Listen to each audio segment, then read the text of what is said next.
Hello and welcome to the Happy Author Podcast with me, Dorothy Coomson.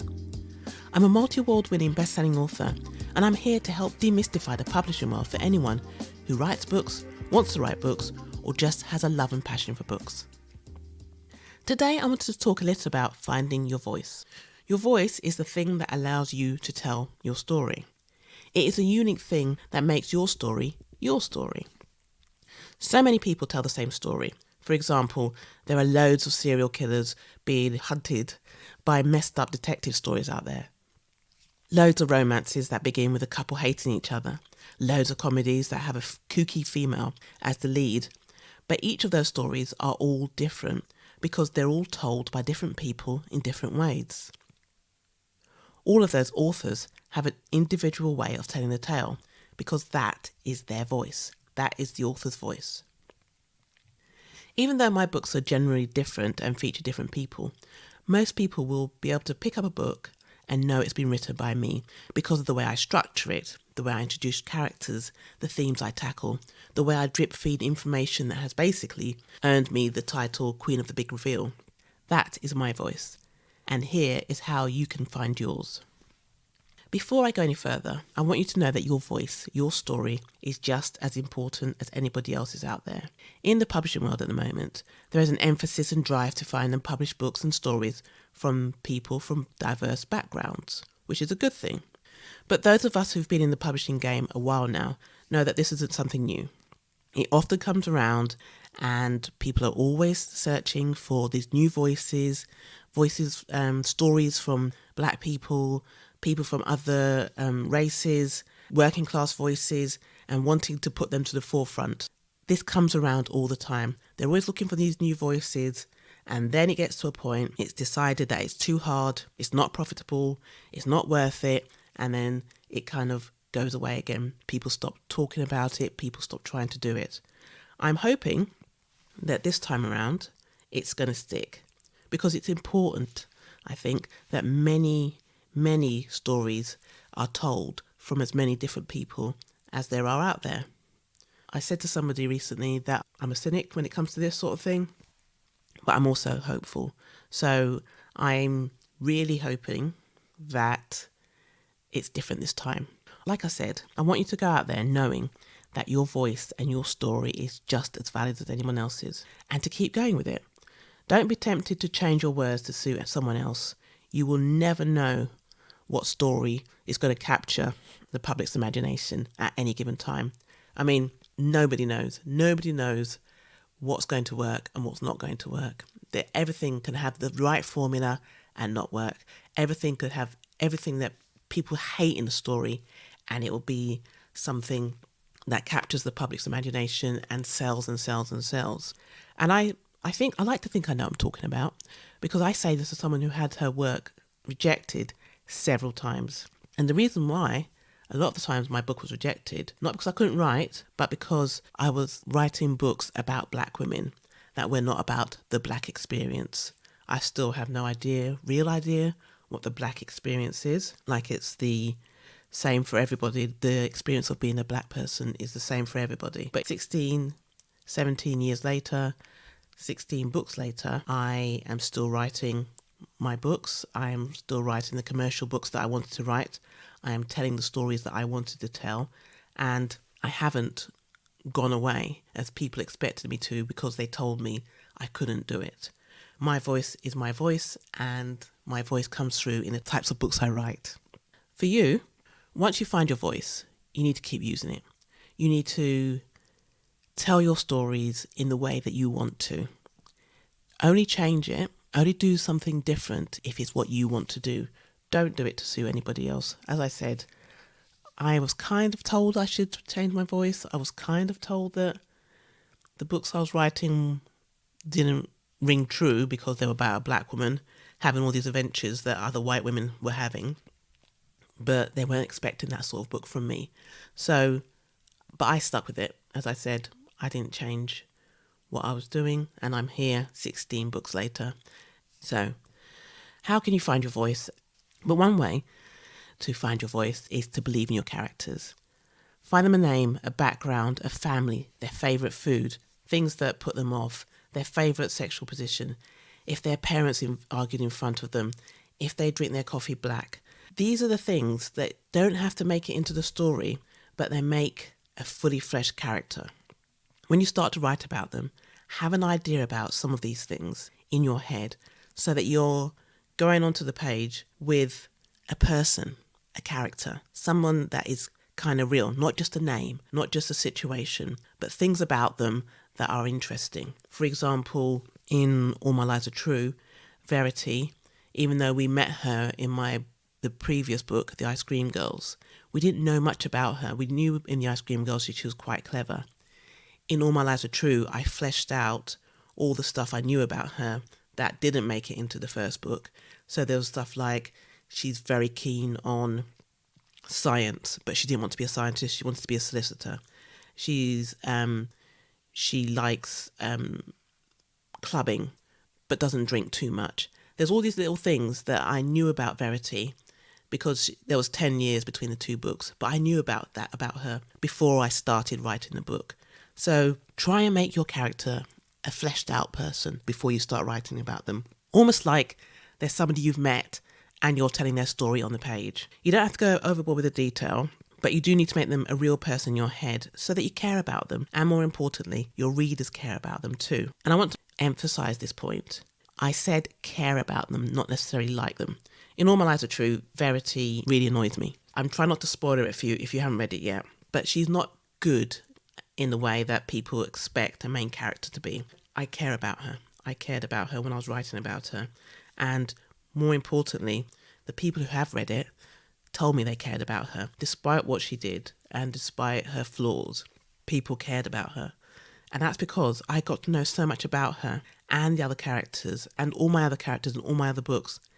I know so much about them before I start writing the book. I'm not saying you need to know everything, but know enough. And know enough to make it realistic when you start typing about them. Things change. That always happens to me when I'm writing. Little bits of their personality start feeding into the story. But I know kind of who they are when I start.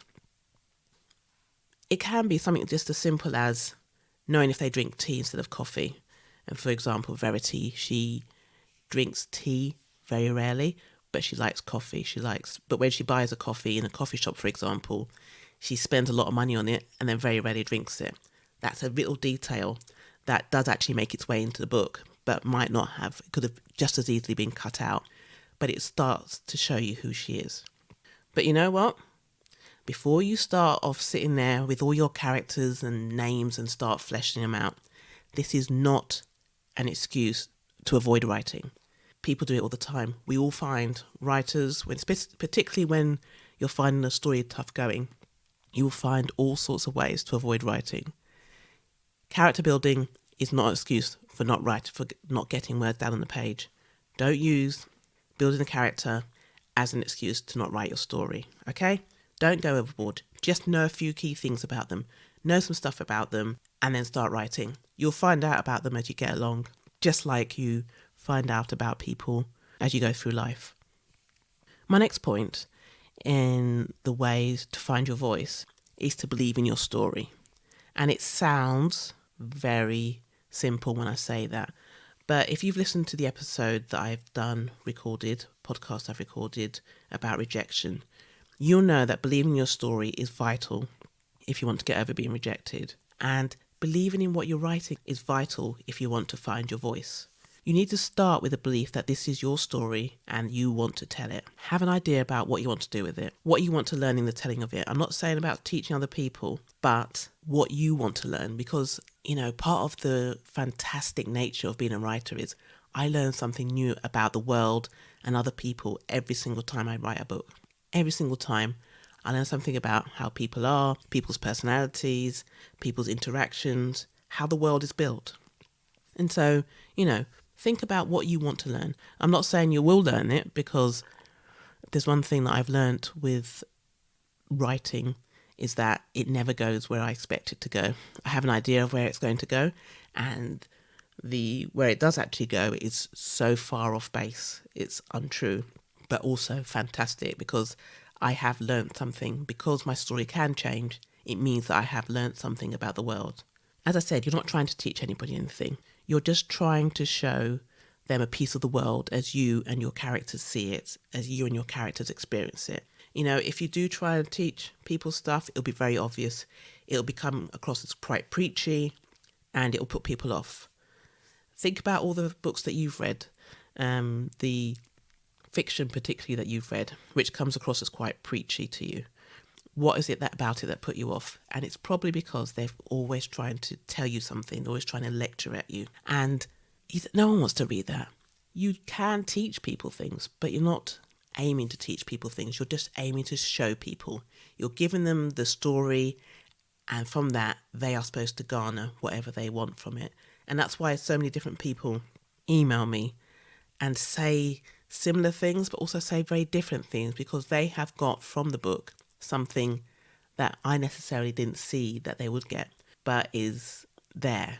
It shows them a different part of the world. So, believe in your story. Decide that this is the story you want to tell. These are the characters you want to create. This is the world you want to build, and just get on with it. It's okay to have doubts. Every single book, I sit there and I go, oh, I can't do this. This isn't the story I want to tell anymore. This isn't the book that I should be writing. I should be writing that other book where I've had this fantastic idea from. And I often do that by, when that happens, I ring up my agent and start to say to him, look, I think I should stop with this book and I think I should write another one. And he always tells me off. Well, he doesn't actually. He just listens and he goes, I'll just get back to it, Coomson. He doesn't say it like that because he's a very nice man. But you're going to have doubts. You're going to question your ability as you're writing. But just get on with it. Put those doubts to a side and have them when you finish. When you finish the book, read it over and see whether it works. See if it's actually the story. And a lot of time, once you've finished the book, you will go back and you'll go, my goodness, this is actually a lot better than I thought. And I'll come to this another point in the Happy Author podcast episode journey. But this is why I often advise people not to edit something you've written straight away. It's often better than you think. So if you write it and then a few hours later or the next day you rewrite it, you might lose something that is really important and really integral, or really just a bit raw but needs to be polished rather than rewritten. So have your doubts, keep going, get to the end, and then go back and have a look and see what doesn't work and what needs to be rewritten and what needs to be redone. Okay? And then you can move on from there. But have something there to worry about, as it were. Have something tangible, and that is the story that you believe in and that you want to finish and that you want to tell. The next step in finding your voice is investing in research. And when I say that, I mean talk to people. Invest time in talking to people, especially those in situations where you have no real knowledge of. It will pay off in helping you to create an authentic story. For example, I've never been to prison, but in The Ice Cream Girls, and then partially in All My Lies Are True, I wrote about the experience of prison life. Like I say, I've never been to prison. I haven't really been that close to anybody who's been to prison, but I did my research. I talked to people. I read stuff. I found out about it. I found about it beyond the stereotypes, beyond the headlines, beyond the sound bites and the things that you hear and are constantly bombarded with. I went beyond them and I looked deeper. I read people's prison diaries. I spoke to people who'd been there. And I like to think I got it right, because two different people who had been to prison, who read The Ice Cream Girls, said to me that I managed to capture the experience of what it was like to be in prison. And when I spoke to a couple of other prisoners, they said that it felt like I understood what the experience of being locked up and removed from society was like. So, you know what? Read books, read forums, speak to real life people you can, speak to organisations and speak to experts in the field. There are so many organisations and who will often have research that they can send you. But if you do speak to experts, make sure you pay them for their time. You know what? It sounds I know a lot of people will go, well, I can't afford it. And that is fair enough, absolutely fair enough. You can claim those research charges back against your tax return. I know that is something I should point out. And it is difficult, especially when you really have no money, you have no spare money. But if you can't afford it, then find other ways to get that information. Like I say, there's lots of organisations who have research material, press releases and stuff that you can read. But don't insult experts by asking them to work for free. Everyone's got bills to pay. Everyone's got trying to make their way in the world. So if you can't afford it, find other ways, free ways. And the internet is a vast and wonderful place, and also a scary place. And don't always take everything you read on board. Find as many sources as you can which kind of say the same thing, but try and pay everybody who's an expert, who you consult. I pay my police expert, and anybody I speak to in a professional capacity, I will pay them, because it's a good thing to do. It's the right thing to do, not just a good thing to do. It's the right thing to do. And just as you want people to buy your book, they're paying you for your expertise. They're paying you to write a book. So you can pay people who help you with the research in creating that book. I have been known to go the extra mile for research. When I was writing The Brighton Mermaid, there's a scene where one of the characters is actually thrown on the floor of a people carrier and driven around. And I did that. I actually asked my friend if I could lie down on the back of her people carrier and she could drive me around, just so I could get a proper idea of what it means to be driven around, what you can hear and you can't hear, and all the bumps and stuff in the road. So I'm not saying you should do that. I'm not saying you should try and affiliate yourself with a serial killer, for example, or try and break up someone's marriage if that's what you're writing about. But there are ways of doing research that probably go beyond what most people would do. And another tip to wise, if you're writing a story with a character from a different race than you, please don't start bombarding people from that race with questions as part of your research. I know you want to get it right and you don't want to offend people and upset people, but read books. There are loads of the books out there that will, non-fiction books as well as fiction books, that will help you. Find people who don't mind being paid to talk to you as part of their research. Maybe find sensitivity readers. I'm not sure how I feel about sensitivity readers, but I know a lot of people use that. But speaking from the perspective of a black woman, as a black writer, leave your black friends, your black neighbours and your black colleagues alone. Leave them alone, okay? Unless they specifically say to you, I will help you with your story, leave them alone. They are sick and tired of being the black encyclopedia for you and other people who want to tell stories that involve them.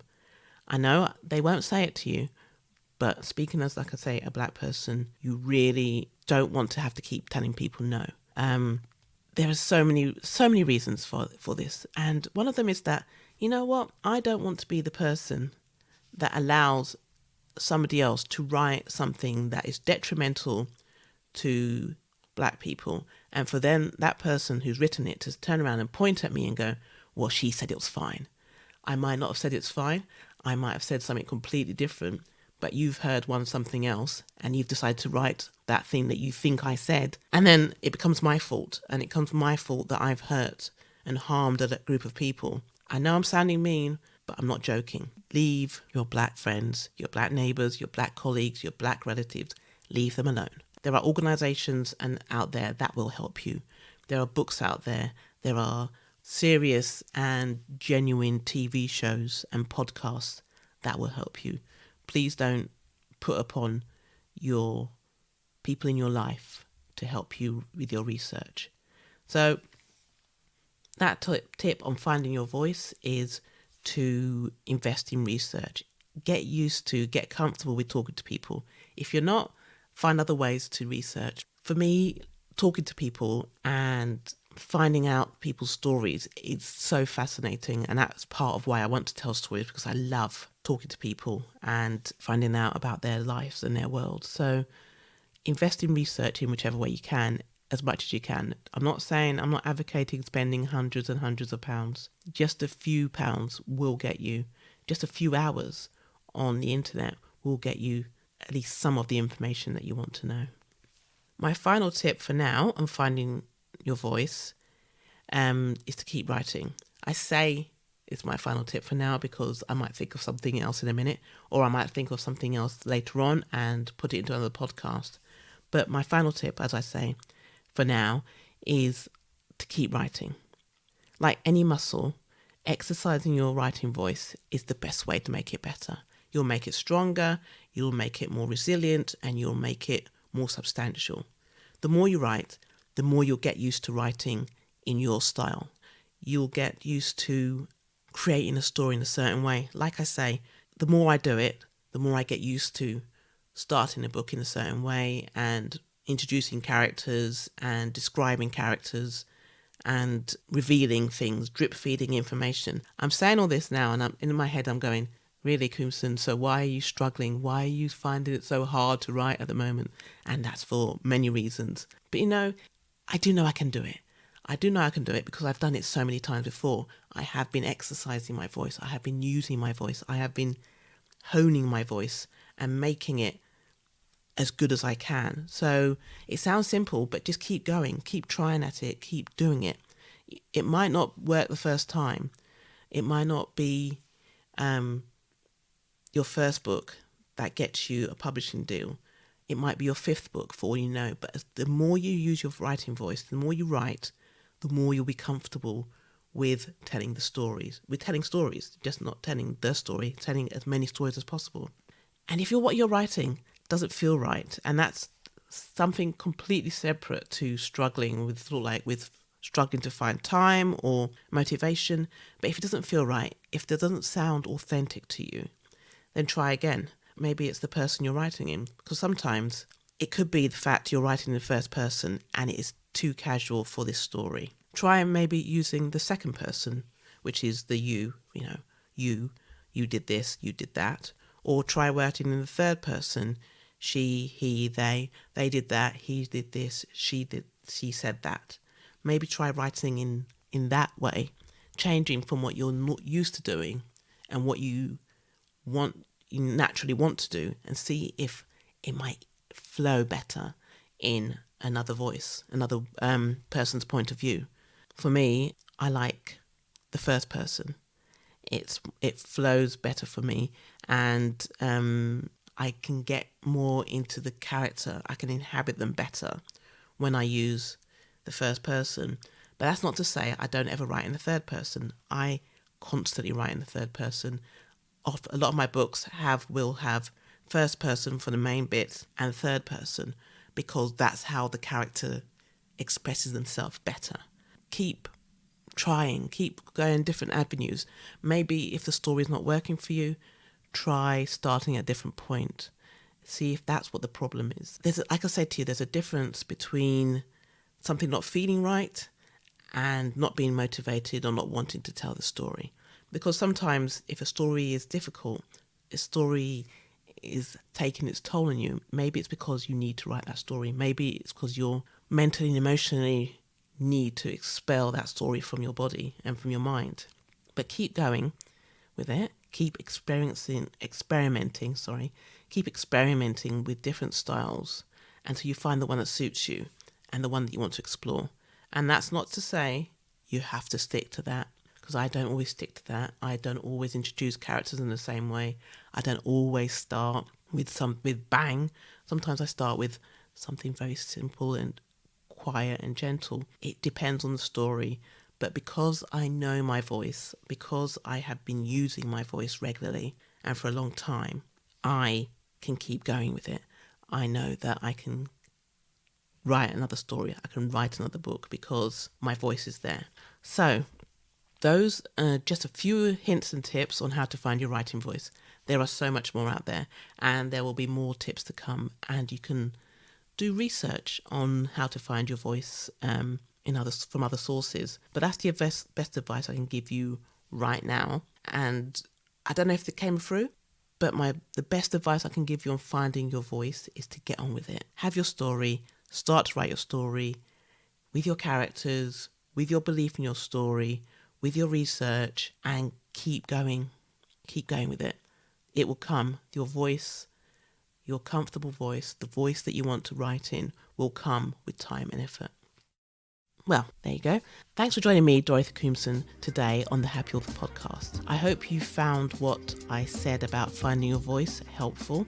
I do hope it's helped to make you feel a bit more confident about going out there and writing your first story or your next story. Don't forget to subscribe to your Happy Author podcast wherever you listen to your podcasts, and join me next time for everything you've ever wanted to know about the world of books. Keep writing, keep reading, keep happy. Talk to you soon. Bye.